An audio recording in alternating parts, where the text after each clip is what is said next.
Hey, Pastor Dwain here for Restored Life. Just wanted to give you a shout out.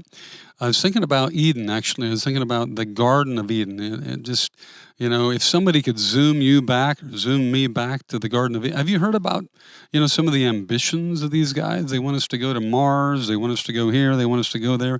They got rocket ship here. Well, what if somebody could rocket ship you to Eden? Would you say no? What if there was all expense trip paid to Eden, the Garden of Eden, and you saw the Tigris River and it splits off, and you saw all the gold, and you saw, the beauty and the peace and everything that existed in Eden. That's really what restoration is. Restoration is not getting your stuff back. Restoration is getting back what you've never had. When we think about restoration, because we have to think about restoration because the Bible's really a book about restoration. It's more than salvation. Salvation through forgiveness is really just a pathway to restoration.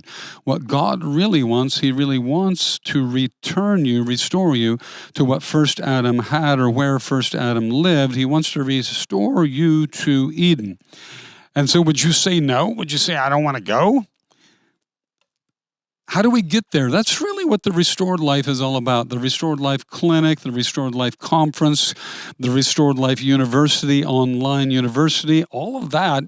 It's really about getting you to restoration. And part of that is getting you set free. I want to read a verse to you because part of what keeps us from our restoration is that we've got stuff. We've got stuff going on.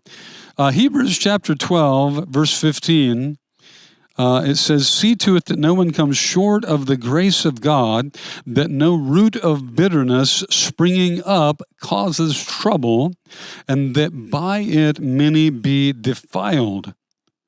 See to it that no one comes short of the grace of God, that no root of bitterness, that no bitter root, that nothing bitter, that a bitter root springs up. So, here he names a root of bitterness, but there's a lot more roots than just a bitter root. There are all sorts of other roots that we could have in our lives, like a root system. A root system of bitterness is just one of them. And so there's an exhortation here in Hebrews 12, don't let that root be a part of your life, because if it springs up, and that doesn't mean it controls you all the time, it's never that way for Christians. A root within you doesn't control you all the time. It just springs up now and then. And when it does, it causes defilement. It defiles you. It defiles those that it touches. But you don't have to be subject to a root system. You don't have to have a root of iniquity or an unclean root within you. You've been born again that you might become free. You've been born of the Spirit that you might come into deliverance and freedom. What the Lord wants for you is not just to be born of the Spirit, but He wants your entire soul, your mind, will, and emotions, imagination. He wants all of you completely free from any root system that would spring up and cause trouble. If it's fear, if it's pornography or sexual addiction, if it's drugs or alcohol, if it's unclean manifestations of anger, whatever it is, God wants you free, because your freedom has a lot to do with getting you back to Eden. So that's why we want you to be a part of Restored Life. We want you to get to the conference. We want you to get to Restored Life University.